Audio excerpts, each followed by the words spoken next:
Good morning everyone, it's Friday the 5th of March and today we are learning to use fronted adverbials to aid cohesion. Your do now is to complete the 2 sentences on the board and make the necessary edits. So pause the video here whilst you complete that and press play once you're ready to continue. Well done, so let's see how we did. So overjoyed and delighted. Now I'm being very picky with this one. I'm being a bit mean for our last do now. Really these two words mean a really similar thing. So I think we need to swap one of them out. So overjoyed and maybe relieved, just because it's slightly different in meaning, relieved. And then a comma, because they're acting as an opener. Overjoyed and relieved, Beowulf, capital B. Dragged needs 2 G's. Remember, that's spelling rule ED, doubles the consonant. Dragged the beasts, 1 beast, we need an apostrophe. The beast's body back to King Bjorn. King Bjorn is his title, so we want to use capital letters and of course have a full stop at the end. The second sentence, the king was elated. He threw another amazing feast to celebrate Beowulf's amazing victory. Well, the king was elated. So, or as a result, he threw another amazing feast to celebrate Beowulf's. His victory belonged to him, so we need a possessive apostrophe. And you'll notice here that we have amazing and amazing. Now, we can't be having repetition here, so we need to change one of them. So maybe fantastic, heroic, astounding, maybe. Any sort of adjective that isn't amazing. Victory, full stop. The king was elated, so he threw another amazing feast to celebrate Beowulf's astounding victory. So well done if you found all of those errors. If you did miss any out, then pause the video here whilst you catch up with them. So in this paragraph, we're going to be writing about the ending of the legend. We want to show the reader immediately what happened, then what happened later that day, and then what happened the next day. So of course, fronted adverbials are going to provide us with that cohesion, so the ideas link together and it's obvious when these things happened. They can't just all happen one after the other. We have to use openers to establish the passage of time between them. So we've got this model example here, and let me just make that a bit bigger so you can read it. So we can see that we have by the next morning, so we can imagine that Beowulf has defeated Grendel in this one, and the news has spread. So by the next morning, news of Grendel's defeat spread far and wide. The good king arranged a celebratory feast to be held in the hall of the great battle. That evening, so establishing that this happened later in the day. Huge crowds gathered. Inside they danced and drank, ate and laughed. A wave of relief had swept over the people of Denmark. Then the following day, so the next day, something happened. Beowulf announced that he was returning home. And then we do have another fronted adverbial here from his ship to show that he has moved within the scene as well. So 4 different openers. I would be expecting 3 in this one for each section, to just link your ideas together. So we're going to start writing that paragraph now, and we'll talk about the adverbials that we could use as we go through. Look at our paragraph then. So how everyone reacted immediately after. So wherever Beowulf has had his fight, it could be up a mountain, in the cave, outside. We want more of an immediate reaction, including maybe the villagers, or maybe King Bjorn. So by the next morning, by sunrise, as a villager woke from its slumber, in the hours following or after a few hours had passed, maybe even describing how long it took Beowulf to get from one place to another. So after travelling as fast as he could, when he arrived back at the village, something like that. So I'm going with by the morning, because the fight took place at night. By the morning, news of the dragon's defeat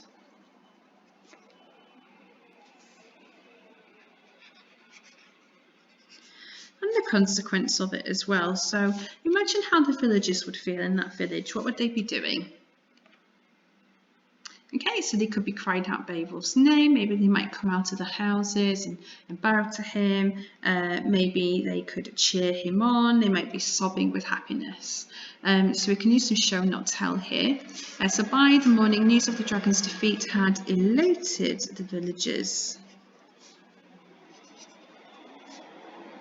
So instead of maybe just using an adjective,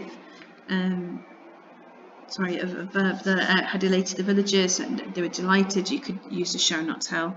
And I'm going to say that King Bjorn, they do love feasts in these legends. He's going to throw another feast because then we can have a celebration here. Think about what you want King Bjorn to do. So you might hug Beowulf. Actually, what do you think? What do you think he could do to show that he appreciates his efforts? Take a moment to think about that. Okay, there are so many different ways you could go with this. You could have the King Bjorn commissions a statue to be made of Beowulf, and then in your later that day section, you could talk about that being built and there being some sort of ceremony. You might give him a prize or a key to the city or something like that, and again, that could be expanded on the later that day. You could have another feast. Just to mirror what happened at the beginning of the legend and what happened at the end. I'm going with a feast idea. You could also have that Bjorn offers Beowulf a position to stay in the city. You might give him, an immense amount of wealth and gold and so on as a thank you. So lots of different options you can go with that. Had elated the villagers, and because it's immediately King Bjorn, never missing an opportunity to have a feast, arranges one. By the morning, news of the dragon's defeat had elated the villagers, and King Bjorn organised a sumptuous feast. So great feast again, sumptuous feast in Beowulf's honour. Sorry, misspelled his name there. And that's my red section done. So now my blue. What happens next? So because it's later in the day, I think a feast would happen in the evening. So that would even be an opener that in the evening, by the evening, you could give an exact time if you wanted to, so at 7 o'clock, or when the sun had dropped out of the sky. I think that might be a bit more poetic sounding, with describing how the sky changes. As the sun dropped out of the sky and the moon hovered, you can use some positive metaphorical language to describe maybe the smiling moon or the gazing moon. When night had fallen, when a cloak of darkness pulled across the sky, something like that. I'm going quite simple with that evening, or later that same day. You could have that evening, huge crowds gathered. And then think about here, so you could describe what they did, maybe what they said, maybe they cheered Beowulf's name, maybe they made a toast to him, maybe they surrounded him all night, maybe they spoke of his tales of bravery and talked about his magical deeds. Maybe they all listened really eagerly. I'm just going to keep it again quite simple and think about what they did there. So that evening, huge crowds gathered and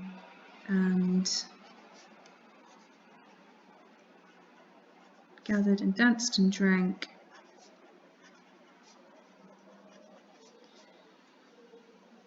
Ate and laughed. So this, again, use of deliberate repetition here. I think this was in the model as well.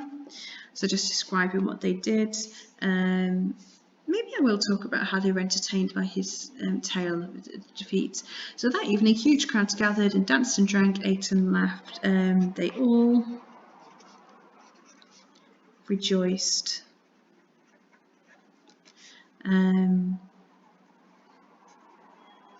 When they listened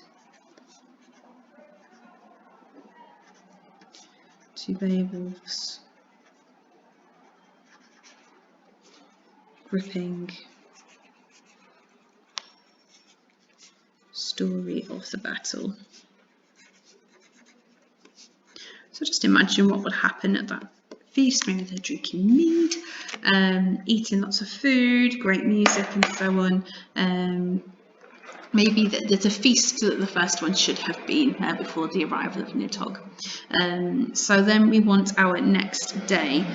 So with this one again, you can have Beowulf might decide to stay. He might be offered a job here in the blue section or in the red section, and he decides to stay for that. Maybe he's offered an incredible amount of wealth and he stays. He could leave because he has another monster to defeat, or he has to return home, for instance. So we just want to think of a good adverbial to show that it's another passage of time. So what do you think we could use here?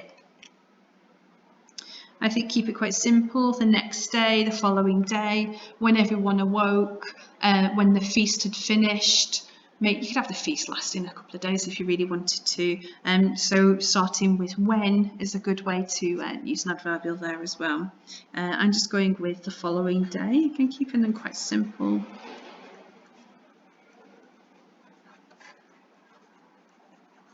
The following day, comma, and I want Beowulf to leave actually. I think he's done his duty. Beowulf announced that it was time to leave.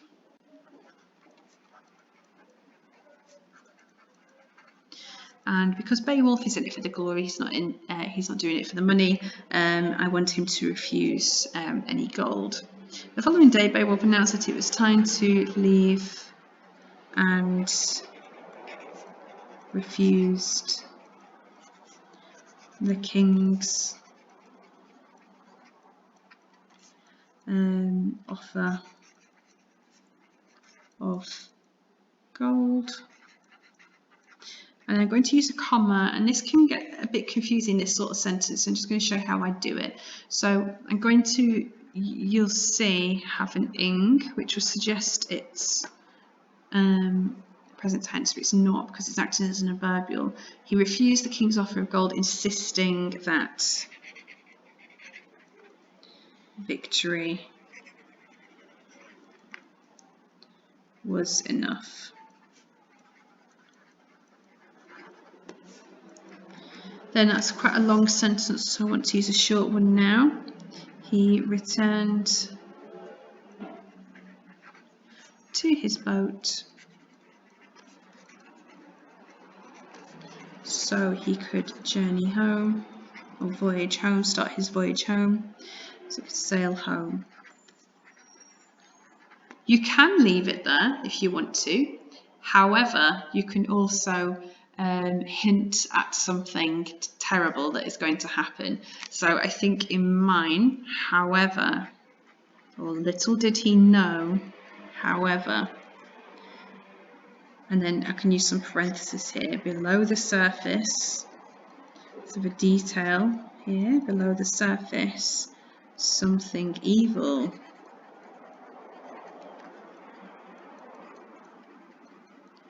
was rising.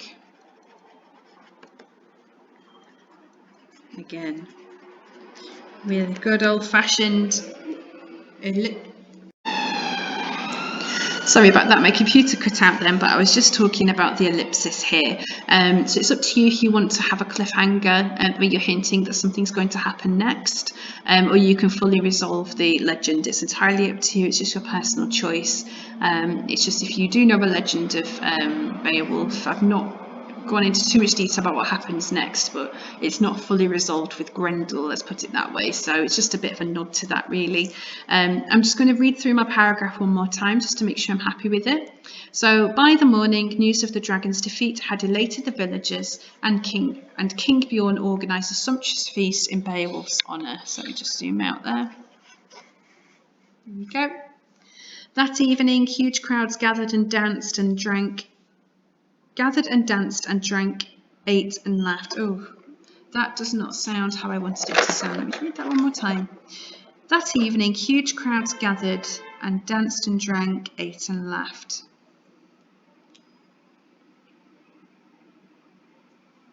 Maybe if I make that full stop and have they, and that might That evening, huge crowds gathered. They danced and drank, ate and laughed. That's better now, I'm happy with that. They all rejoiced when they listened to Beowulf's gripping story of the battle. You'll notice now that I've edited with they, that I actually need to change this they. The people, the partygoers, the people all rejoiced. Partygoers, yes, when it's a bit more specific about who I'm talking about. So the partygoers all rejoiced when they listened to Beowulf's gripping story of the battle. The following day, Beowulf announced that it was time to leave and refused the king's offer of gold, insisting that victory was enough. He returned to his boat so he could sail home. However, below the surface, evil was rising again. Okay, I'm happy with that. I'm glad I checked this again. Well, I didn't read it back the way that I intended it to be read. So it shows how important it is to actually reflect on the writing and to edit it when necessary. So I just wanted to end this lesson here. Obviously, you now have to write your paragraph, but I also wanted to say a big well done for all of your hard work and effort since Christmas with the home learning. You know, it's not been easy for anybody, you know, to commit to writing you know, such lengthy paragraphs in a range of different genres, but you've all done such a fantastic job. It's been really great to see that dedication and commitment continuing through, even when you are at home and you're surrounded with distractions. But the quality has been really outstanding. So huge well done from me. You should be really proud of all of your hard work. And I'm really looking forward to you all returning to school on Monday, so then we can continue building on what you've already set in motion long ago and continue with a final week of our legend next week. So really excited to see what ideas you've got, and it'd be great having us all back together again. So have a lovely day and an amazing weekend. Make sure you're feeling well rested and refreshed ahead for Monday. And yeah, looking forward to seeing you then. So take care everyone, and a big well done again. Bye.